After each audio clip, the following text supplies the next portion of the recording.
कैसे हैं आप सब? होप आप सब अच्छे होंगे और आप लोगों की स्टडी भी अच्छी चली होगी। तो हम एक बार फिर से राय इंस्टीट्यूट के चैनल में फिर से हम सेल के दूसरे लेक्चर को लेकर आ गए हैं। सेल का ये दूसरा लेक्चर है। पहला लेक्चर ऑलरेडी मैंने अपलोड कर चुका हूँ। अगर नहीं देखें तो पहले उन्हें देखिए, उसके बाद फिर इनको देखिए, क्योंकि मैं जहाँ तक करा दिया हूँ फिर मैं उनसे आगे कराऊँगा। ये मेरे खुद के नोट्स हैं। अगर अभी तक आप लोगों ने चैनल को सब्सक्राइब नहीं किया है तो आप लोगों ने सबसे पहले चैनल को सब्सक्राइब कीजिए, वीडियो को लाइक कीजिए और वीडियो को अपने दोस्तों के साथ शेयर कीजिए ताकि आपके दोस्त लोगों की भी मदद होगी। तो हमने सेल स्टार्ट किया था। सेल के अगर किसी को भी नोट्स की ज़रूरत है तो मैं इंस्टाग्राम का लिंक दे दिया हूँ डिस्क्रिप्शन में और इस वीडियो के इसमें भी डाल दूँगा और आप जाके वहाँ पर मुझे को मैसेज कीजिए और मैं पर्सनली आपसे क्या कहता है आपको भेज दूँगा, ठीक है। और अगर कोई डाउट्स हो तो आप कमेंट सेक्शन में कमेंट कर सकते हैं। चलिए शुरू करते हैं हम चैप्टर 2 के इसमें, ठीक है। हमने पिछले लेक्चर में हमने सेल के साइज, सेल के नंबर्स, सेल का शेप कर चुके थे। तो अब हम चलते हैं टाइप्स ऑफ सेल। तो सेल कितने तरह के होते हैं, ठीक है सर। तो टाइप्स ऑफ सेल में चलते हैं। तो the cell can be divided into two types. Cell को क्या कहते हैं, दो तरीके में बांटते हैं सर। कैसे? प्रोकैरियोटिक और यूकैरियोटिक। सेल को हम कितने तरीके में बांटते हैं सर? दो तरीके में, प्रोकैरियोटिक और यूकैरियोटिक, ठीक है। किस किस में? According to the different in their cellular organisation. Cell के ऑर्गेनाइजेशन मतलब किस टाइप से सेल बनाना उसके बना है उसके हिसाब से क्या कहता है हम सेल को क्या कहता है हम दो टाइप से बांटते हैं। सेल का जो टाइप्स है दो टाइप्स के क्या क्या सर? प्रोकैरियोटिक्स और यूकैरियोटिक्स। किसके हिसाब से बांटते हैं सर? वो क्या कहता है सेल के ऑर्गेनाइजेशन में सेल किस तरह से बना हुआ है। The cell which possess a true nucleus along with a membrane bound organelle are called eukaryotic cell. For example, plant cell and animals. ऐसा सेल जिसके पास क्या कहता है ट्रू न्यूक्लियस है। ट्रू न्यूक्लियस उसको बोलते हैं सर जिस न्यूक्लियस के अंदर क्या कहता है बाउंड्री होती है, जिसको बोलते हैं न्यूक्लियर मेम्ब्रेन। अब एक बात बताइए, क्या कहता है आप एक घर बनाए हैं, ठीक है, लेकिन आप घर के चारों तरफ आपने बाउंड्री नहीं बनाई तो क्या आपका घर सिक्योर है? नहीं है ना सर। उसी तरह अगर न्यूक्लियस के चारों तरफ न्यूक्लियर मेम्ब्रेन नहीं है तो क्या कहता है न्यूक्लियर मटेरियल क्या कहता है इसीलिए पूरे सेल में फ्लोट कर रहा है। तो इसका मतलब क्या है, न्यूक्लियर जब किसी भी चीज़ को अगर बाउंड्री में रखते हैं, एक लिमिट में रखते हैं तो क्या कहता है उसका प्रोडक्शन अच्छा होता है, ठीक है। जब आप किसी को क्या कहता है खुले छोड़ दीजिए तो उससे क्या कहता है कुछ ना कुछ नेगेटिव इम्पैक्ट आ ही जाता है। उसी तरह अगर जो न्यूक्लियस आपका क्या कहता है न्यूक्लियर मेम्ब्रेन के अंदर है, ठीक है, तो उसमें क्या कहता है सर सारे एक जगह है तो वहाँ पे क्या कहता है प्रोडक्शन बहुत अच्छा होता है, उसमें हर चीज़ ज़्यादा होता है। तो ये उसी हिसाब से क्या कहता है हम बोलते हैं जो ऐसा ऑर्गेनिज्म जिसका क्या कहता है न्यूक्लियर मेम्ब्रेन न्यूक्लियर न्यूक्लियस के सारे पार्ट्स वो न्यूक्लियर मेम्ब्रेन के अंदर है उसको हम बोलते हैं उससे उस टाइप के सेल को बोलते हैं यूकैरियोटिक सेल, ठीक है। उस टाइप के सेल को हम बोलते हैं सर यूकैरियोटिक सेल। उस टाइप के सेल को बोलते हैं हम सर यूकैरियोटिक सेल, ठीक है। उस टाइप के सेल को बोलते हैं यूकैरियोटिक सेल। जैसे एग्जांपल प्लांट सेल और एनिमल सेल। चलिए आगे चलते हैं। The cell which do not possess a well definite as well and membrane bound cell organelles. ऐसा सेल जो क्या कहता है वेल डेफिनेट से न्यूक्लियस नहीं मिलता है, नहीं पाया जाता। जैसे क्या कहता है वेल डेफिनेट न्यूक्लियस का मतलब क्या हो गया सर, उसमें जो क्या कहता है न्यूक्लियर मेम्ब्रेन जो होगा उसका जो न्यूक्लियर मेम्ब्रेन होगा वो एब्सेंट होगा। तो इसका मतलब न्यूक्लियस क्या कि जितने भी मटेरियल्स होंगे वो क्या कहता है सेल में फैले होंगे। और साथ साथ क्या कहता है मेम्ब्रेन बाउंड ऑर्गेनल, मतलब बहुत सारे सेल के ऑर्गेनल्स पाए जाते हैं जो क्या कहता है मेम्ब्रेन के थ्रू घिरा हुआ रहता है, जैसे माइटोकॉन्ड्रिया, जैसे प्लास्ट, ये सारी चीज़ें नहीं होंगे, ठीक है। उसको हम बोलते हैं क्या कहता है ऐसे सेल को बोलते हैं हम प्रोकैरियोटिक सेल। ऐसे सेल को बोलते हैं प्रोकैरियोटिक। जैसे एग्जाम्पल आपका आ गया सर बैक्टीरिया। एग्जाम्पल क्या आ गया सर? बैक्टीरिया, ठीक है। तो अब हम चलते हैं क्या कहता है प्रोकैरियोटिक सेल के क्या कहता है थोड़ा सा इसके डिटेल में पढ़ते हैं। प्रोकैरियोटिक सेल आखिर है क्या भाई, कैसे आया, क्या आया, चलिए चलते हैं। Prokaryotic cell are primitive and lack of true nucleus. Prokaryotic cell क्या है सर? प्रिमिटिव मतलब बहुत ही प्रिमिटिव का इनिशियल स्टेज में है, मतलब प्रिमिटिव इनिशियल स्टेज में प्रिमिटिव है और लैक ऑफ ट्रू न्यूक्लियस। और उसका न्यूक्लियस क्या है सर? ट्रू न्यूक्लियस है, मतलब सीधा साधा न्यूक्लियस है, समझे।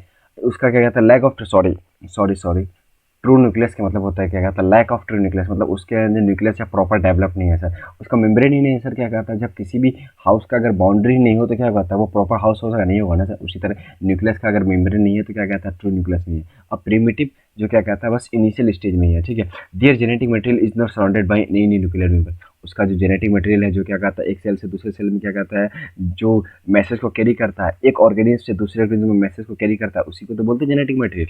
और जेनेटिक मटेरियल क्या कहता है न्यूक्लियर मेम्ब्रेन से क्या कहता है सराउंडेड नहीं है, surrounded and is confined particular region are not nuclear. और क्या कहता है जो जेनेटिक मटेरियल क्या कहता है एक ही जगह जहाँ पे कन्फाइंड किया जाता है पूरा इसमें रहता है, मतलब न्यूक्लियस के अंदर क्या कहता है एक न्यूक्लियोइड है उस जगह पे रहते हैं, वहाँ पे क्या कहता है वो अगर क्या कहता है न्यूक्लियर मूवमेंट से वो न्यूक्लियर मूवमेंट से क्या कहता है घिरा हुआ नहीं है, ठीक है।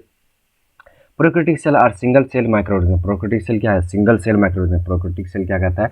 सिंगल सेल है ज़्यादातर। Known to be earliest on the earth, सबसे पहले अर्थ में सबसे पहले प्रोकैरियोटिक से आ गया, मतलब क्या कहता है सबसे पहले बैक्टीरिया आ गया, क्योंकि प्रोकैरियोटिक का एग्जाम्पल बैक्टीरिया, ठीक है। Prokaryotics include bacteria and archaea. Archie bacteria बोलते हैं, हम आर्किया भी बोल सकते हैं, ठीक है। प्रोकैरियोट्स में क्या कहता है इंक्लूड होता है जैसे बैक्टीरिया और आर्किया। आगे पढ़िएगा क्लास 9th में क्या कहता है आप पढ़िएगा डाइवर्सिटी, तो आपको आर्की बैक्टीरिया समझ में आ जाएगा, ठीक है। The photosynthetic prokaryotes include cyanobacteria that perform photosynthesis. ऐसे बैक्टीरिया जो क्या कहता है, ऐसे बैक्टीरिया जो क्या कहता है फोटोसिंथेसिस करे उसको हम बोलते हैं क्या कहता है फोटोसिंथेटिक प्रोकैरियोट्स।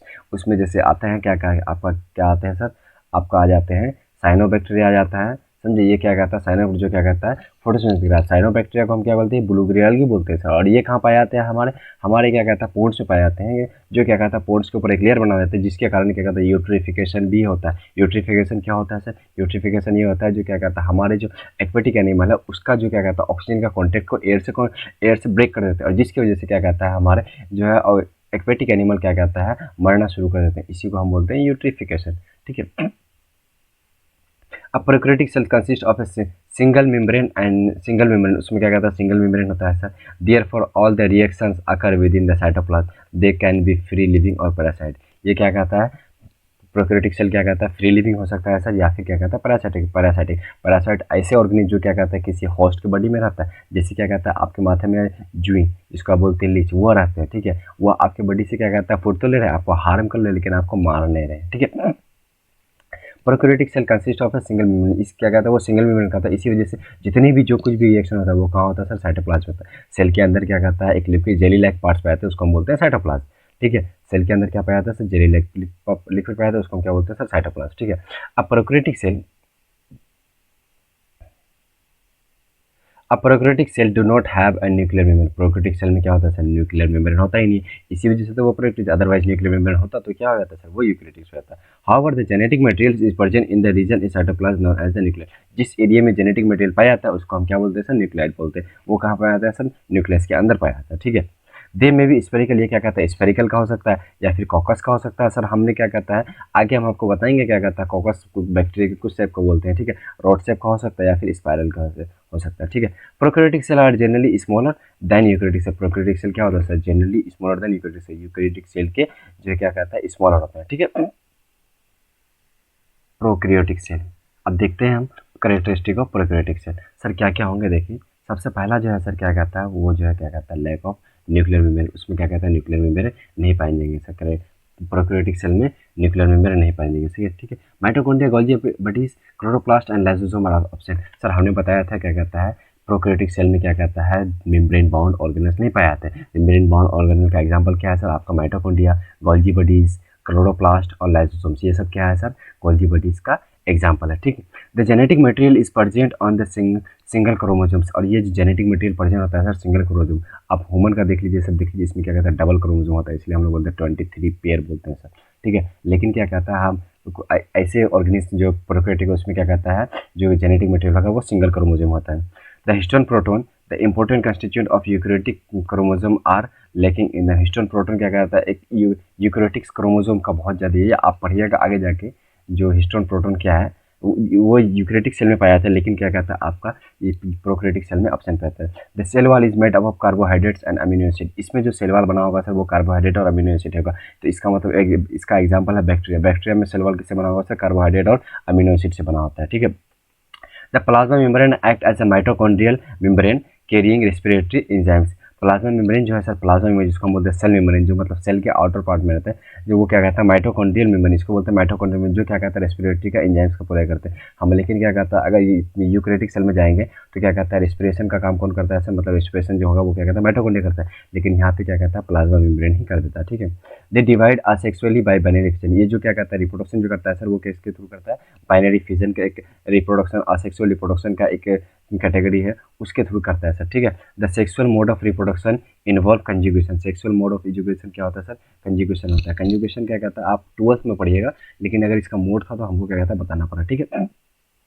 अब हम क्या करता है, एक बैक्टीरिया का एग्जांपल लिए हैं सर, एक फिगर लिए हैं जो क्या कहता है यूकेरियोटिक सेल होता है। देखिए सर इसमें क्या होता है सर, ये वाला है आपका, ये वाला है सर क्या कहता है सबसे ऊपर वाला, देखिए ये सेल वाल है, ये सेल वाल है, इससे ऊपर क्या कहता है ये कैप्सूल है सर, ये क्या है कैप्सूल है। अब बताते हैं कैप्सूल क्या आगे हम बताएंगे, ठीक है। इसको बोलते हैं प्लाज्मा मेम्ब्रेन, ये तो मतलब 3 लेयर से घिरा हुआ है, ठीक है, क्योंकि इसका क्या कहता है न्यूक्लियस। अब यहाँ देखिए ये न्यूक्लियस है, ये न्यूक्लियर में इसको क्या बोलते हैं सर, न्यूक्लियर बोलते हैं।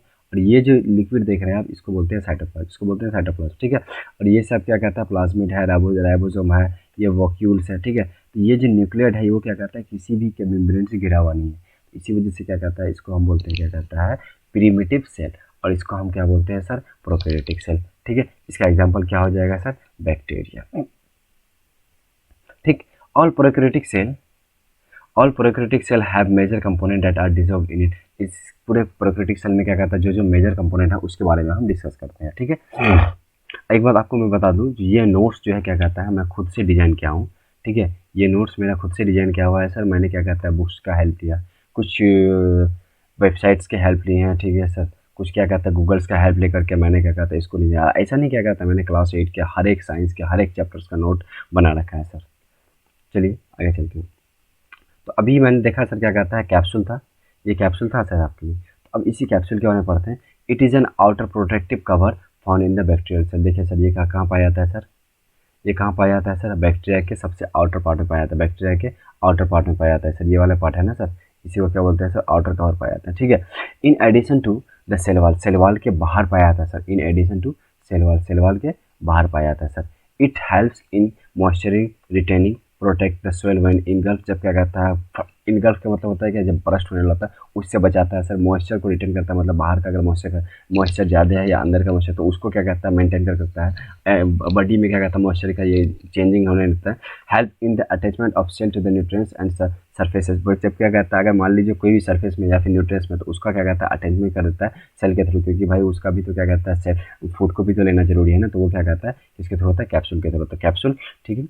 अब सेल वाल चलते हैं। It is an outer layer of a cell wall which keep safe to the cell, या ये क्या कहता है सर, ये क्या कहता है सेल वाल जो है आउटर मोस्ट लेयर है, सबसे बाहर के लेयर है किसका, किसका सर सेल का, कौन सा सेल का सर प्रिमिटिव सेल का, कौन सा सेल का प्रिमिटिव सेल का। जैसे आप एग्जांपल क्या होगा प्रोकैरियोटिक सेल जैसे बैक्टीरिया, ठीक है, उस सेल का क्या कहता है सबसे आउटर लेयर है, ठीक है, आउटर लेयर जो क्या कहता है सेल को क्या देता है सर शेप देता है। It form the outer most layer of the cell, ये क्या बनाता है sir outer most layer of the cell बनाता है, क्या बनाता है sir outer most layer of the cell बनाता है। It provide energetic integrity to the cell, integrity मतलब स्ट्रेंथ पैदा करता है सर, जो क्या करता है सेल को स्ट्रेंथ पैदा करता है। It is made up of peptidoglycan, sorry थोड़ा सा डिस्टर्ब हो गया।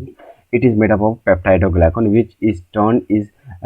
विच in turn is made up of carbohydrate, जो किससे बना होता है कार्बोहाइड्रेट से बना होता है। अभी हम बताएं प्रोकैरियोट्स के जितने भी सेल वाल होते हैं वो कार्बोहाइड्रेट्स और किससे बने होते हैं सर, कार्बोहाइड्रेट्स और अमीनो एसिड से बने होते हैं। तो यहाँ पे जो पेप्टाइडोग्लाइकॉन से बना हुआ है वो किससे बना हुआ है कार्बोहाइड्रेट्स से बना हुआ है। इट इज एब्सेंट इन माइक्रोप्लाज्म, ये कहाँ एब्सेंट होता है सर माइक्रोप्लाज्म। माइक्रोप्लाज्म क्या होता है सर, पिछले लेक्चर में हम बताया था क्या कहता है स्मॉलेस्ट सेल है सर, माइक्रोप्लाज्म स्मॉलेस्ट सेल है। देखिए मैंने बता रखा है पिछले लेक्चर में, आप देखिएगा आपको समझ में आ जाएगा। माइक्रोप्लाज्म क्या है सर स्मॉलेस्ट सेल है। अब हम चलते हैं साइटोप्लाज्म। साइटोप्लाज्म क्या है सर, देखिए साइटोप्लाज्म क्या है सर, अभी हम देखिए आपको थोड़ा थोड़ा करके हम बता रहे हैं, फिर क्या कहता है ये सब सारी चीज़ हम क्या कहता है फिर यूकेरियोटिक सेल में पढ़ेंगे तो क्या कहता है वहाँ पे आपको इजीली समझ में आ जाएगा, क्योंकि वहाँ पे हर एक पार्ट्स आपको दिखेंगे तो है क्या वो आपको इजीली समझ जाएगा। Cytoplasm, cytoplasm is mainly composed of enzyme salt cell organelles and is a gel like component. ये क्या कहता है कंपोस्ट कैसे एंजाइम से सॉल्ट से और सेल ऑर्गेनल से बना हुआ है, ठीक है। इसके अंदर क्या पाया जाता है एंजाइम पाया जाता है सॉल्ट पाया जाता है और सेल ऑर्गेनल। और ये किस टाइप का कंपोनेंट है सर, ये जेल टाइप का। जैसे आपने देखा होगा आपके घर में क्या कहता है हेयर में लगाने के लिए जेल होता है, वो क्या होता है सर ना ही लिक्विड होता है ना सॉलिड, उसी टाइप का साइटोप्लाज्म पाया जाता है, ठीक उसी टाइप का cytoplasm. All of the fluid का substance present inside the cell constitute of cytoplasm. जितने भी फ्लूइड पार्टिकल जो फ्लो कर सकते पार्टिकल्स अगर हमारे सेल में पाया जाता है वो किसका बना होता है, वो सर साइटोप्लाज्म का ही कंस्टिट्यूट है, चाहे साइटोप्लाज्म से बना हो या फिर साइटोप्लाज्म का ही constitute. It comprise all the kind of cell organelles present, ये क्या करता है सर हर तरह के सेल ऑर्गेनल्स को अपने अंदर रख देता है with the exception of no nucleus in the prokaryotes. अगर हम एक्सेप्शन देखें जो क्या कहता है कुछ प्रोकैरियोट्स में क्या कहता है नो न्यूक्लियस, मतलब न्यूक्लियर मेम्ब्रेन नहीं है, ट्रू न्यूक्लियस नहीं है, मतलब न्यूक्लियस तो है न्यूक्लियर मटेरियल है लेकिन न्यूक्लियस नहीं है, ठीक है, न्यूक्लियस तो है लेकिन क्या कहता है न्यूक्लियस मेम्ब्रेन नहीं है, ठीक है। तो हम चलते हैं अब आगे साइटोप्लाज्म को समझ में आ गया। साइटोप्लाज्म क्या सर, ये क्या कहता है, एंजाइम और सॉल्ट और सेल ऑर्गेनेल से बना है। ये क्या कहते हैं, जेल लाइक स्ट्रक्चर है, ठीक है। इसमें जो है साइटोप्लाज्म हर एक ये फ्लूइड लाइक सब्सटेंस है, ठीक है। और इसमें जो क्या कहता है, हर टाइप के सेल ऑर्गेनेल्स क्या कहता है, प्रेजेंट होते हैं, ठीक। आगे चलते हैं सेल मेम्ब्रेन। तो सेल मेम्ब्रेन क्या है सर, सेल मेम्ब्रेन इसी को हम क्या बोलते हैं सर, प्लाज्मा मेम्ब्रेन बोलते हैं। इसी को क्या बोलते हैं सर, प्लाज्मा मेम्ब्रेन बोलते हैं, ठीक है। This layer surrounded the cytoplasm and regulate the entry and exit of a substance in the cell. ये क्या कहता है सर, लेयर किसको सराउंड करता है sir, surround this layer surround the cytoplasm, cytoplasm के ऊपर लेयर को सराउंड करता है। और क्या करता है, किसी भी चीज़ का एंट्री को और एग्जिट को वो क्या कहता है, कंट्रोल करता है। अब मान लीजिए क्या कहता है, किसी सेल को क्या कहता है, वाटर की जरूरत है, तो ये क्या करेगा, वाटर को सिर्फ अंदर आने देगा, बाकी सारे वाटर के साथ कुछ भी पार्टिकल्स है उसको अंदर आने देगा। अब मान लीजिए क्या कहता है, सेल के अंदर क्या कहता है, कुछ एक्स्ट्रा पार्टिकल्स आ गया, इसको एक्सक्रीट करना, तो वो क्या करेगा, जो एक्सक्रीट करना है उसको बाहर निकालेगा। ऐसा नहीं जो लाइसोसोम को बाहर निकाल देता है या फिर क्या कहता है कोई ऐसे ऑर्गेनेल्स को बाहर वैसा नहीं निकालता है, ठीक है। ये सेल मेम्ब्रेन और प्लाज्मा मेम्ब्रेन क्या कहता है, जिसकी जरूरत होती है उसी को जानने देता है, अदरवाइज किसी को ना अंदर आने देता ना जाने देता। It lies just inside the cell wall. ये कहाँ पाया जाता है सर, सेल वॉल के जस्ट नीचे पाया जाता है सर। अगर हम बैक्टीरिया की बात करें तो बैक्टीरिया में सबसे पहले कैप्सूल, उसके बाद फिर सेल वॉल, उसके बाद फिर क्या कहता है सेल, उसके अंदर पाया जाता है साइटोप्लाज्म, ठीक है। इसीलिए तो साइटोप्लाज्म को ये लेयर करता है। It isolate the cell content from the outside environment and form a barrier to the substance entering in और आउट ऑफ द सेल। ये क्या कहता है, एक बैरियर बनाता है, आइसोलेट कर देता है। मतलब क्या कहता है, हमारे इन्वायरमेंट में क्या कहता है, जो भी आपका सब्सटेंस है उसको क्या कहता है, कहाँ से आइसोलेट कर देता है सर, कहाँ से हटा देता है, आपके सेल के इनर इन्वायरमेंट को बाहर के इन्वायरमेंट से क्या कहता है, अलग कर देता है, एक बैरियर बना के रखता है। कौन बना के रखता है सर, सेल मेम्ब्रेन बना के रखता है। मेम्ब्रेन आर सेमी परमिएबल, ऐसा सेमी परमिएबल क्या है सर, ऐसा कोई भी चीज़ जो क्या कहता है, जिस चीज़ की ज़रूरत है उसी को अंदर आने देगा, और जिस चीज़ की ज़रूरत नहीं है तो उसको अंदर आया बाहर निकलने लगेगा। That allow certain substance to pass through it while prevent others, जबकि क्या दूसरे को रोक देता है, ठीक है। It is made up of peptido bilayer. ये क्या कहता है, it is made up of phospholipid bilayer. ये किससे बना होता है सर, सेल मेम्ब्रेन किससे बना होता है सर, सेल मेम्ब्रेन किससे बना होता है, फॉस्फोलिपिड बाइलेयर। ये कैसे बना होता है, फॉस्फोलिपिड बाइलेयर से बना होता है, ठीक है। अब हम चलते हैं आगे, पाइलाइन। पाइलाई ये हमारे क्या कहता है, छोटे छोटे पार्ट्स है ये हमारे क्या कहता है पाइलाई। ये जो क्या कहता है, हमारे बैक्टीरिया के बाहर पाए जाते हैं ये छोटे छोटे, इसको हम बोलते हैं पाइलाई, ठीक है। इसको बोलते हैं पाइलाई, ठीक। इस वाले पार्ट को बोलते हैं पाइलाई। ये सब जो छोटे छोटे हैं ये क्या है सर, देखते हैं आगे। Pili, these are hair like outgrowth that attach to surface of other bacteria. ये क्या कहता है, हेयर लाइक है, जो क्या कहता है बैक्टीरिया के सरफेस के इसमें लगा रहता है, ठीक है। उसके बाद आता है flagella. They are strong long structure in the form of whip that helps in the locomotion of cell. जो क्या कहता है लोकोमोशन के लिए काम करता है। ये लंबा सा होता है। अब कौन सा होता है सर, देखिए ये जो आपका पार्ट है ना, ये वाला पार्ट, ये पूरा पार्ट ऐसे करके ये वाला पूरा, इसको हम बोलते हैं फ्लैजिला। ये क्या करता है सर, सेल के लोकोमोशन के लिए, मतलब क्या करता है, सेल को एक जगह से दूसरी जगह जो है ट्रेवल करने के लिए मदद करता है, ठीक है। ये हो गया फ्लैजिला। अब उसके बाद आता है plasmid. Plasmid are non chromosomal DNA structure. Plasmid क्या है, non chromosomal DNA structure. They are not involve in reproduction. ये क्या कहता है, रिप्रोडक्शन में इन्वॉल्व होते हैं, क्योंकि क्रोमोसोम इसमें है नहीं तो क्या कहता है रिप्रोडक्शन में कैसे इन्वॉल्व होते हैं। Nuclear region, it is a region in the cytoplasm where genetic material is present. जहाँ पे क्या कहते हैं जेनेटिक मटेरियल प्रेजेंट है उसको हम क्या बोलते हैं सर, न्यूक्लिक रीजन बोलते हैं, ठीक है। अब prokaryotic cell lack certain organelles like mitochondria, endoplasmic reticulum and Golgi body. Prokaryotic cell में सर क्या कहता है, कुछ ऐसे भी ऑर्गेनल्स होते हैं जो क्या कहता है एब्सेंट होते हैं, जैसे क्या कहता है माइटोकॉन्ड्रिया, एंडोप्लाज्मिक रेटिकुलम और गोल्जी बॉडी, ये सब क्या कहता है एब्सेंट होते हैं। अब अगला है सर क्या कहता है, mesosomes. These are found by the plasma membrane extension into the cell. Plasma membrane के एक्सटेंशन क्या कहता है, ये सारे फॉर्म होते हैं। प्लाज्मा मेम्ब्रेन अगर क्या कहता है बढ़ जाए, एक्सटेंशन करेंगे तो उसकी वजह से क्या कहता है फॉर्म होते हैं, इसी की वजह से बनते हैं, जो क्या कहता है क्या बनते हैं sir, mesosome. They help in the process such as cell wall formation respiration. ये किस में हेल्प करता है सर, मेसोसोम सेल वॉल के फॉर्मेशन में हेल्प करता है और रेस्पिरेशन में हेल्प करता है। मेसोसोम क्या करता है, प्लाज्मा मेम्ब्रेन के एक्सटेंशन से, मतलब सेल मेम्ब्रेन के एक्सटेंशन से क्या बनता है सर, मेसोसोम बनता है। और ये किस में हेल्प करता है सर, ये हेल्प करता है प्रोसेस करने में, सेल वॉल का फॉर्मेशन के इसमें हेल्प करता है और रेस्पिरेशन के प्रोसेस में हेल्प करता है, ठीक है। अगला है ribosome. Ribosome are the synthesize of protein है। रेजेस are the site of protein synthesis, यहाँ पे प्रोटीन इसी जगह क्या कहता है सिंथेसाइज होता है। Ribosome are found to be associated with the plasma membrane, ये कहा किसके साथ पाया जाता है सर, प्लाज्मा मेम्ब्रेन के साथ पाया जाता है, यानी कि सेल मेम्ब्रेन के साथ पाया जाता है। They are not bounded by any membrane system, ये क्या कहता है किसी भी मेम्ब्रेन सिस्टम के अंदर नहीं पाया जाता है सर, ये सीधे साइटोप्लाज्म के बगल में पाया जाता है, ठीक है। Cytoplasmic inclusion bodies lies free in the cytoplasm, ये क्या इंक्लूजन बॉडीज क्या सर, ये साइटोप्लाज्म जो है क्या कहता है हमारा जो सेल के अंदर क्या कहता है साइटोप्लाज्म में फ्री रहते हैं, ठीक है। दे हेल्प इन, ये क्या हेल्प करते हैं, दे help in storage of reserve material, for example phosphate granule, ये क्या करते हैं सर साइटोप्लाज्मिक इंक्लूजन क्या करते हैं सर, ये हेल्प करते हैं जो रिजर्व मटेरियल को स्टोर करने के लिए, जैसे क्या कहता है फॉस्फेट ग्रेन्यूल, ये सारे होते हैं, ठीक। अब हम आगे पढ़ेंगे यूकैरियोटिक सेल, तो यूकैरियोटिक सेल हम थोड़ा सा आगे कंटिन्यू करना चाहेंगे क्योंकि अभी भी चैप्टर्स बहुत बड़े हैं, ठीक है। तो हम थोड़ा सा और आगे करेंगे और हम सोच रहे हैं क्या करता है इसको 3 लेक्चर में कंप्लीट कर दें। अभी तक ये मेरा दूसरा लेक्चर चल रहा है, तो तीसरा लेक्चर में हम कंप्लीट कर देंगे, ठीक है। तो चलिए सर शुरू करते हैं। यूकैरियोटिक सेल, कौन सा cell sir, eukaryotic cell. Prokaryotic cell के बारे में हमने पढ़ लिया, प्रोकैरियोटिक सेल के बारे में हमने पढ़ लिया। जब प्रोकैरियोटिक पढ़ लिया तो हम क्या कहते हैं यूकैरियोटिक में चलते हैं sir. All eukaryotic cell possess a true nucleus, सब में क्या होगा सर, ट्रू न्यूक्लियस होगा। ट्रू न्यूक्लियस मतलब क्या कहता है उसका जो सेल होगा सर क्या कहता है सेल, उसका जो न्यूक्लियस होगा वो क्या कहता है ट्रू न्यूक्लियस होगा, मतलब क्या कहता है उसका न्यूक्लियर मेम्ब्रेन पाए जाएंगे, ठीक है। That is their genetic material is surrounded by a nuclear envelope, उसका क्या कहता है जेनेटिक मटेरियल जो होगा सर वो क्या कहता है किसी एक न्यूक्लियर मेम्ब्रेन के थ्रू सराउंडेड होगा, ठीक है। All protista fungi plant and animal are eukaryotic, सिर्फ मोनेरा को छोड़ के अगर हम प्लांट पूरे ऑर्गेनिज्म को डिवाइड करें, समझे क्लास 9 में पढ़िएगा, तो हम 5 कैटेगरी में करते हैं। पहला कैटेगरी होता है मोनेरा, फिर फंजाई, फिर plant fungi monera protista fungi plantae और एनिमलिया। तो हम पूरे मोनेरा में क्या कहता है सर प्रोकैरियोटिक पाए जाते हैं, लेकिन प्रोटिस्टा फंजाई प्लांटिया एनिमलिया में यूकैरियोटिक्स पाए जाते हैं, ठीक है। They possess membrane bound organelles, ये क्या पजेस करते हैं सर मेम्ब्रेन बाउंड ऑर्गेनेल्स, जैसे से इंडोप्लाज्मिक रेटिकुलम माइटोकॉन्ड्रिया और गोल्गी बॉडी, लेकिन क्या कहते हैं प्रोकैरियोटिक सेल में ये सारी चीज़ नहीं पाए जाते थे, ये भी एक बहुत बड़ा डिफरेंस है। Eukaryotic cells have a nucleus enclosed within the nuclear membrane and form a large and complex organelle। Nucleus eukaryotic cell क्या होता है, न्यूक्लियस होगा वो क्या कहता है न्यूक्लियर मेम्ब्रेन के अंदर रहता है और जो उसमें क्या कहता है बहुत ज़्यादा कम्प्लेक्स ऑर्गेनिज्म में पाए जाते हैं और ये क्या कहता है फॉर्म लार्ज बड़ा और कम्प्लेक्स ऑर्गेनिज्म बनाते हैं, ठीक है। जब आप घर की बाउंड्री बहुत अच्छी तरह कर देते हैं तो क्या होता है सर अब अंदर क्या कहता है बहुत बड़े बड़े घर बना सकते हैं। उसी तरह न्यूक्लियस का जब मेम्ब्रेन आ गया न्यूक्लियर मेम्ब्रेन आ गया तो न्यूक्लियस के अंदर क्या कहता है बहुत बड़ा इसमें फैल गया और बहुत बड़े बड़े क्या कहता है ऑर्गेनिज्म को बना सकते हैं क्योंकि उसके अंदर क्या कहता है बहुत सारे कैपेसिटी एक जगह स्टोर हो जाता है, ठीक है।